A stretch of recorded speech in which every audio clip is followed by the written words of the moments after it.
जब ये बात हम मान रहे हैं कि वो अच्छाई बुराई से अलग है, अच्छाई और बुराई को इस्तेमाल करते हुए भी और इससे अलग है वो जो है।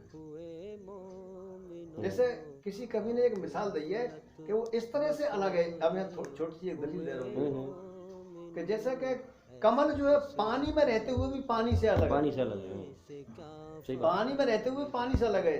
उसी तरह से अल्लाह या परमात्मा वो जो है अच्छी और बुरी दुनिया बनाने के बावजूद भी अलग है, या दुनिया के अच्छे बुराई से अलग है। अलग, बिल्कुल दुनिया के अच्छे बुराई से कुछ ना कर सकते, सच्चाई गवाही दूंगा, सही बात है ये, ठीक है बिल्कुल। अच्छा जी,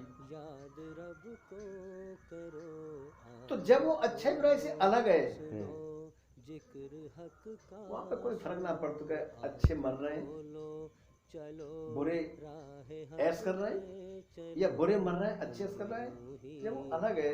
हाँ, तो उसके अंदर ये चाहत भी ना होती, जो चाह तो अच्छे बुराई में होता है, जो है अच्छाई बुराई में ये चाहत जो है ये तो और नीचे चीज है जो है। जब वो अच्छाई बुराई से अलग है, अच्छे बुराई छूना पावत जो है अल्लाह को शक्ति को, तो चाहत तो बहुत नीचे की चीज है। अब यहाँ पे एक सवाल उठता है, फिर अगर वो अलग है, उसे कोई मतलब नहीं है, जुल्म होता रहे, कुछ भी होता रहे, तो फिर उसने रचना में फिर ये चीज क्यों रखी है? फिर अच्छाई में सुकून क्यों रखा है? फिर उसने बुराई से बेचैनी घबराहट क्यों रखी है? फिर क्या क्या जब उसे फर्क नहीं पड़ता, अच्छाई बुराई से अलग है, अगर इस बात को इस एंगल से लेते हैं आप कि दुनिया में जुल्म जास्ती होती रहे, अच्छे बुरे लोग कर्म करते रहे, ईश्वर को फर्क नहीं है कोई, अगर इस नीति पे आते हैं हम, तो फिर ईश्वर ने रचना में क्यों रची है ये बात? जब जालिम जुल्म करता है दिल घबराता है, उसका परेशान होता है, वो कहता है मैंने गलत काम किया है भाई, उसका जमीर मलामत करता है, उसके ऊपर लानत बरसती है ईश्वर की। और जब अच्छा काम करता है सुकून मिलता है, तो फिर ईश्वर ने ये रचना में ये बात क्यों रखी है? गलत काम करते हो तो आदमी बेचैन हो तो जो है, हाँ, क्यों होता है फिर बेचैन? और उसमें दुनिया की जो जब है ईश्वर को फर्क नहीं पड़ता भाई। हम कब कह रहे हैं को आदमी फर्क पड़ रहा, आदमी परेशान है, जो बुरा काम कर लो, यानी चोरी करी, बलात्कार करो, उल्टे सीधे काम करे समाज में, जो समाज की कानून व्यवस्था ऐसी है कि कानून का मार काम से रूआ कि जब मौत सामने होता है तो अल्लाह का फर्क पड़ रहा, अल्लाह का करो, अल्लाह तो कहाँ करो, अल्लाह क्यों कांपेगा? तो आदमी कहाँ पर इस एंगल से देखेंगे आप, मैंने ये क्या कर, वो तो मालिक है, वो जैसे कर्म किए वैसे बदला देगा तुम्हें, जैसे कर्म किए हैं मालिक मुद्दीन कुरान में कहा गया है, क़यामत के दिन जिसने ऐसे कर्म किए उसको वैसे ही बदला देगा, किसी पर जुल्म नहीं करेगा, उस पर तुम्हारी अच्छाई बुराई से फर्क नहीं पड़ता, वो अलग ताकतवर हस्ती है, लेकिन वो मालिक है, तुम्हारे अंदर रचना रची है उसने, जैसे कर्म करोगे उसकी रचना के आधार पर उल्टा या सीधा तुम्हें वैसे ही बदला देगा। हाँ, वो क़यामत के बाद वो आगे की बात है, बहुत आगे की बात है, क़यामत नहीं, मौत पर शुरू हो जाएगा कहानी, मौत पर शुरू हो जाएगी कहानी, जिस दिन मौत आई उसी वैसे जैसे कर्म करके मरा है वैसे बर्तावा शुरू हो जाएगा। मौत पे क्या होगा और क़यामत पे तो इस बात को मालूम चल रहा है कि जो है जब यहाँ दुनिया भर के फैसला सारे जब बेकार रह जाएंगे तो उसको लास्ट फैसला होगा, जैसे बोलता है कि क़यामत के दिन। और मौत पे क्या होगा ये अंधेरे की बात है। हम तो फिलहाल देख रहे हैं कि फिलहाल जब हम गलत काम करते हैं तो कांपता है आदमी, बिल्कुल है, अच्छा काम कर दे तो मैंने ये काम करता, सकून मिलता है, सकून मिलता, यही रचना है, कोई डर ना रहती, यही तरीका उसको सिखाया हुआ। कुरान में कहा गया है कि तो अब अल्लाह वो है जिसने हर चीज को पैदा करके जीवन जीने का तरीका सिखाया। मेरी बात यहाँ सुनो भैया कि हम जहाँ जब अच्छो काम करते हैं तो अल्लाह की तरफ से कोई बाज ना बज रहे कि हमारी कमर ना थपथपाई जा रही तो हम निडर रह गए, या हमने गलत काम कर रहा तो अल्लाह की तरफ से कोई आग ना बरस रही तो कांप रहे हैं। ये खुशी और गम जो हमें यहाँ है रहे, अच्छे और बुरे काम करने से खुशी और गम जो हमें मिल रही है, ये दुनियादारी की सजा के हिसाब से जो कानून है। मैं दूंगा आपको, आपने अच्छी बात करी है। सबसे पहली बात तो ये है कि ये दुनिया में जो कानून है जो भी बना हुआ है ये ईश्वरीय रचना के तरीके से बना हुआ है, लेकिन कुछ गलत कुछ सही, पूरे तौर पे बुराई से बचने का कानून जो है ईश्वर आसमान पर से भेजता है, फिर उसके द्वारा टेस्ट लेता है कि अब मेरी रचना के आधार पर कौन पूरी तरह बुराई से बचता है। रही बात दूसरी कि आपने कहा कि जो है अच्छे कर्म करने से ईश्वर पीठ नहीं थपथपाता, अच्छे कर्म करने से ईश्वर का ऐलान है अगर तू मेरी बनाई हुई रचना के खिलाफ दुनिया में चलेगा तो मैं तेरी जिंदगी को बेचैनी से भर दूंगा। और बुराई एक आग की मानिंद है जो इंसान को तकलीफ देती है, अच्छाई एक ठंडक की मानिंद है कि इंसान को सुकून देती है। यही ईश्वरीय रचना है और यही ईश्वर का बताया हुआ तरीका है कि यही मेरा तरीका। कहाँ भटक रहे हो तुम दुनिया के अंदर, क्या ढूंढ रहे हो तुम? मेरी रचना के आधार पर मुझे राजी करो। तुम्हारी बात सही, पहले तो हमें कानून से डर लगता है। पहले हम समझे बात को, देखो कानून, मैंने किसी कमरे में कोई गलत काम किया, बात समझे, कानून का तो अभी मुझे होश भी नहीं है, बाद में क्या बनेगा मेरा पैर। जब इंसान गुनाह करता है ना तो जोश में होश खो देता है, वो अंजाम को भूल कर जब जुल्म करता है, हालांकि पता होती है अंजाम इसका बड़ा खतरनाक है, लेकिन भूल जाता है उसको। अब गुनाह करने के बाद अभी ना कोई बाहर मुझे किसी ने देखा है, लेकिन अंदर से दिल घबराता है। ये क्या है? ये ईश्वरी रचना की मार है उसके ऊपर, लानत परस्ती है अल्लाह की कि मैंने तुझे मना किया इस चीज़ से, फिर भी चल रहा है इस रास्ते पे है। जीवन का समय दिया, सुधर जा, मुझसे माफ़ी मांग, मेरी शरण में आ जा। गुनाह में तेरे लिए बेचैनी है, और गुनाह का बुराई का अंजाम नरक की आग है।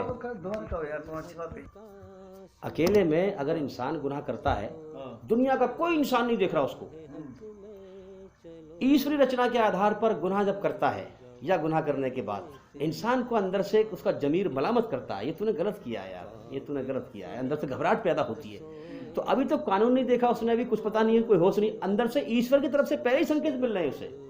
यही तो रचना है ईश्वर की कि तू अच्छाई पे चल, बुराई से बच। सबसे ये बिल्कुल तुम सही कह रहे हो। जमाने में ज्यादातर लोग ऐसे बहुत कम लोग हैं जिनके अंदर ये मादा पनपता है कि वो चूड़ियाँ तोड़ती हैं, औरत मैंने गलती की है, पछतावा हुआ है। वो बात आपकी सही है। कुछ लोगों के अंदर ज़्यादा ऐसा मादा होता है जो उन्हें पछतावा होता है, तो वो दिख जाते हैं। लेकिन अगर ना भी दिखे इंसान के अंदर गुनाह का पछतावा, तो ईश्वर हर इंसान के अंदर उसे महसूस करा देता है कि तूने गलत किया है और इसका अंजाम गलत होगा। उसे अंदर से महसूस करा देता है, चाहे ना दिखाई ना दे, वो उसको दिखा देता है, क्योंकि सबका हाल ईश्वर को पता है कि कौन क्या कर रहा है। इसी रचना के आधार पर ईश्वर का एक क्वेश्चन रहेगा मौत के बाद कि मेरे बंदे, क्या हमने तुझे अपनी रचना में बताया नहीं था? हम ये गौर करते हैं, वो एक बात याद आई जो मतलब ये हमारा वहम है शैतान का, शैतान नहीं है, ये मतलब हुआ ना आपका, शैतान है नहीं, वहम है हमारा खाली। शैतान क्यों ना है? शैतान तो करो, शैतान तो है। तो फिर वहम कहाँ से हुआ? शैतान और इंसान तो है। तो हमारा वहम ये है कि हम जो कह रहे हैं कि ये अल्लाह ने बताई, अल्लाह ना बताई, ये हमारा वहम है। अल्लाह ने जो बताई है उसके बारे में बताऊंगा आपको मैं, उस पर गौर करें, बारीक बात है जरा, ये समझना पड़ेगा इससे हमें। जैसे आपने अभी सवाल, अभी आपने जवाब दिया, अभी आपने कहा, पहले यह बात है समझो जो है कि मैं जो कह रहा हूँ कि हम जो अच्छाई और बुराई में, अच्छाई में हम लोग कांप जाते हैं, सॉरी बुराई में, और अच्छाई में हम खुश रह जाते हैं। तो ये बात अल्लाह ने भरी हमारे अंदर, ये समाज ने भरी है। क्यों? क्यों? कारण भी है, क्योंकि अभी हम थोड़ी देर पहले सिद्ध कर चुके हैं कि अच्छाई और बुराई से अलग है, अल्लाह आगे ऊपर है। जब जो जो जो शक्ति अच्छाई बुराई से ऊपर है, तो वो क्यों भरेगा हमारे अंदर कि ये अच्छी और ये बुरी है? भाई ये तो समाज ने भरी है, उसने दुनिया बना दी अच्छी बुरी है, तुम्हारी मर्जी है भाई, तुम अच्छाई पे जाओ बुराई पे जाओ। तो ये समाज ने, देखो तुम बुराई पे जाओगे तो तुम्हें ये मिलेगा, ये मिलेगा, ये मिलेगा, और अच्छा जाओगे तो ये मिलेगा, ये मिलेगा। ये तो बात हमने पहले याद कर करके हम जो है, ये बात हमने पहले खत्म कर दी थी। आपको मैंने जवाब दिया था, हर बात के दो एंगल होते हैं। एक एंगल से लेंगे इस बात को, कभी अल्लाह ने हर अच्छाई बुराई को पैदा किया है, मगर वो इन चीज़ों से अलग है, ठीक है। उस पर कोई फर्क नहीं पड़ता कि कोई बुराई पे चले या अच्छाई पे चले, ठीक है। वो बात एक अलग है कि वाकई ये बात सही है कि अल्लाह पर अगर कोई इंसान जुल्म करता है तो वो अपनी जान पर जुल्म कर रहा है, वो अल्लाह पे कोई जुल्म नहीं कर रहा, नाउजुबिल्लाह। अल्लाह जुल्म से पवित्र है। अगर कोई इंसान नेक अमल करता है तो उससे अल्लाह को कोई फ़ायदा नहीं होता, अपने भले के लिए कर रहा है, ठीक है। अल्लाह इन चीज़ों से पवित्र है, इस एंगल से लेंगे तो पवित्र है वो। लेकिन उसने कायनात बनाई है, एक मकसद है, क्या है कि उसने सबके अंदर रचना रची है, ठीक है भाई तुम कर्म करो मेरी रचना के आधार पर, मेरे हुक्म आएंगे, तुम पहचान लेना मेरी रचना के आधार पर। अब जो जैसे कर्म करके आएगा, मैं मालिक मुद्दीन, बदला देने का मालिक हूँ। मैंने बनाई है कायनात, ये बिना मकसद के ना बनाई मैंने, ये जो जैसे कर्म करके मरेगा, जीवन दिया है, जीवन का समय दिया है, रचना को रचाया मैंने, हर इंसान को बता दिया है सच बोलना अच्छा काम है, झूठ बोलना बुरा काम है। रचना में नच्छी करके भेजा है मैंने माँ के पेट से बाहर। क्वेश्चन करेगा मरने के बाद, क्या तुझे हमने बताया नहीं था कि सच बोलना अच्छा काम है? कि हाँ मालिक बताया था, तूने रचना में बताया था। क्या हमने तुझे बताया नहीं था झूठ बोलना गलत काम है? कि हाँ मालिक बताया। क्यों फिर तूने गलती की, क्यों तूने गुनाह किए, क्यों तूने पाप किए? अब वहाँ सर झुक जाएगा, तूने हमारी नाकदरी की, हमारी रचना के खिलाफ चला, हमारे नाकदरों का अंजाम नरक की आ गए, जाओ नरक में। सही बात है, वहाँ हमारा सर झुक जाएगा, अच्छे बुरे को पर कोई फर्क नहीं पड़ता। अब सवाल ये है कि जब लास्ट में जाके हमारा सर झुकेगा, हमें सजा मिलेगी बुरी तरह से, बुरे काम की।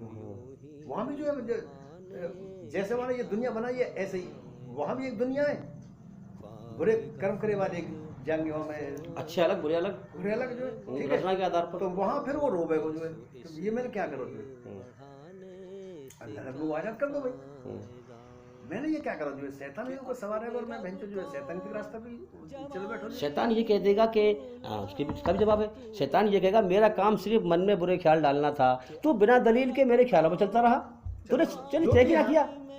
हाँ, तो अब हमारा जो सवाल है, हमारी जो समस्या है वो ये है कि जब इतनी बात हमें मालूम है तो हम इन शैतानियत के कामन से कैसे दूर हो, मैं फिर वही सवाल बुलाया हुए। हाँ। तुमने एक बात तो बहुत अच्छी बता दी कि हमें जो है सबको किताब सुनानी चाहिए, पढ़ के जो है अच्छी धार्मिक किताब, आसमानी किताब, जो है धर्म की बात बताओ, अच्छाई की बात बताओ, लेकिन इन बातों में हम बताते हैं तो कहो पसंद ना पड़ती है, पढ़ता है कम लोग हैं, पढ़ता है बहुत असल कम जो तो, है, हाँ कम पढ़ता है मगर बहुत कम जो है। हाँ ऐसा पढ़ता हो दिखत भी ना है, हाँ सही बात है, कोई नजर भी ना पड़ती है, तो सही बात है। हम मेहनत कर रहे हैं इतनी और वहाँ को असर जो है बहुत कम है, तो कहीं ना कहीं हमारी मेहनत में गड़बड़ी है। बिल्कुल बिल्कुल सही बात, सीधी सी बात है जो भाई, सही मेहनत हो गया है कि जितनी मेहनत करें उतना ही असर दिखेगा भाई, बिल्कुल। और मेहनत कर रहे हैं यार हम जो 50 किलो की असल में जो एक रत्ती बना रहा हो जो है। लोगों का हिसाब अमाल का वक्त नजदीक आ पहुंचा है और वो गफलत में पड़े उससे मुंह फेर रहे हैं। उनके पास कोई नई नसीहत उनके परवरदिगार की तरफ से नहीं आती, मगर वो उसे खेलते हुए सुनते हैं। उनके दिल गफलत में पड़े हुए हैं। अल्लाह के आगे साफ दिल से तौबा करो, उम्मीद है कि वो तुम्हारे गुनाह तुमसे दूर कर देगा और तुमको जन्नतों में जिनके नीचे नहरें बह रही हैं दाखिल करेगा। उस दिन अल्लाह पैगंबर सल्लल्लाहु अलैहि वसल्लम को और उन लोगों को जो उनके साथ ईमान लाए हैं रुस्वा नहीं करेगा, बल्कि उनका नूर ईमान उनके आगे और दाहिनी तरफ रोशनी करता हुआ चल रहा होगा, और वो अल्लाह से इल्तिजा करेंगे कि ऐ परवरदिगार, हमारा नूर हमारे लिए पूरा कर और हमें मुआफ फरमा। बेशक अल्लाह हर चीज पर कादिर है। ऐ पैगंबर, मेरी तरफ से लोगों को कह दो कि ऐ मेरे बंदो, जिन्होंने अपनी जानों पर ज्यादती की है, अल्लाह की रहमत से नाउम्मीद न होना। अल्लाह तो सब गुनाहों को बख्श देता है, बेशक वही तो है बड़ा बख्शने वाला, बड़ा मेहरबान। और इससे पहले कि तुम पर अजाब आ वाक़े हो, अपने परवरदिगार की तरफ रुजू करो और उसके फर्माबरदार हो जाओ, वरना बाद में तुमको मदद नहीं मिलेगी। और इससे पहले कि तुम पर नागहां अजाब आ जाए और तुमको खबर भी ना हो, इस निहायत अच्छी किताब की जो तुम्हारे परवरदिगार की तरफ से तुम्हारी जानिब नाजिल हुई है, पैरवी करो। ऐसा न हो कि उस वक्त कोई शख्स कहने लगे कि हाय उस कोताही पर अफसोस है जो मैंने अल्लाह का हक मानने में की और मैं तो हंसी ही करता रहा। या ये कहने लगे कि अगर अल्लाह मुझको हिदायत देता तो मैं भी परहेजगारों में होता। या जब अजाब देख ले तो कहने लगे कि अगर मुझे फिर एक दफा दुनिया में जाना हो तो मैं नेकूकारों में हो जाऊं। इरशाद होगा, क्यों नहीं, मेरी आयतें तेरे पास पहुंच गई थी मगर तूने उनको झुटलाया और शेखी में आ गया और तू काफिर बन गया। और ऐ मुखातब, जिन लोगों ने अल्लाह पर झूठ बोला, तुम क़यामत के दिन देखोगे कि उनके चेहरे स्याह हो रहे होंगे। क्या तकब्बुर करने वालों का ठिकाना दोज़ख में नहीं है?